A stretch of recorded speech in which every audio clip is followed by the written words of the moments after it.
With new Trump administration tariffs on Chinese imports like medical devices, TVs, batteries, steel, the Chinese turned around and announced they were striking back, subjecting American agricultural products like California wine, soybeans, cotton, tobacco to tariffs as well. San Diego State University finance lecturer Seth Kaplowitz on the KOGO News Live line. And Seth, the president cited a trade imbalance in announcing the tariffs. Is he correct? Yes, there's a trade imbalance, and there's been a trade imbalance for years. So he cited this trade imbalance. How out of balance was it? I mean, was it really egregious? It was. I wouldn't put the word egregious on it. It was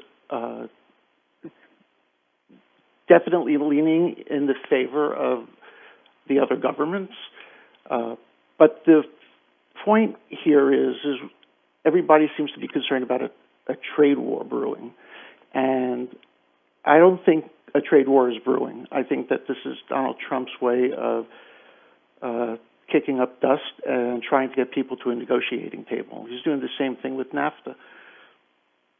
Well, is this a good idea, and do you think it could work?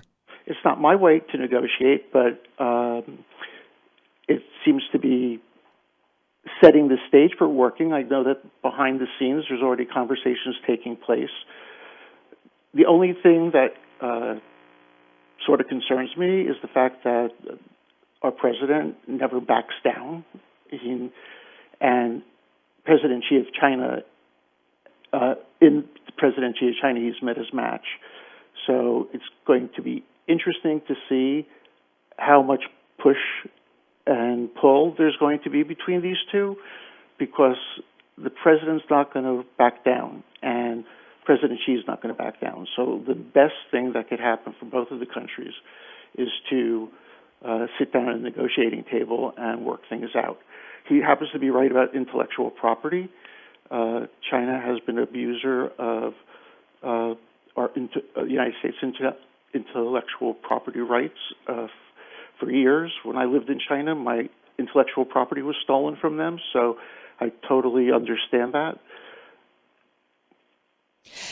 So when we're looking at, both of our countries, we have massive trade with one another, obviously. Doesn't it behoove both of us to come to that table, sit down and hash out some kind of a deal and fix this trade imbalance rather than potentially hurting both of our economies? I think that is going to happen. And for the reasons that you say, it's for the benefit of both countries. China needs the United States marketplace for their goods, and the United States, to a degree, needs China for their marketplace. The fact that it's been starting off with a warlike stance, she responded by strategically choosing the states that produce soybeans and the other products that are going to be, a tariff is going to be placed on, and that's going to hurt the people that voted for Donald Trump. And Donald Trump can't allow that to happen either. All right, Seth, thank you so much. That is San Diego State University finance lecturer Seth Kaplowitz on the KOGO News Live line.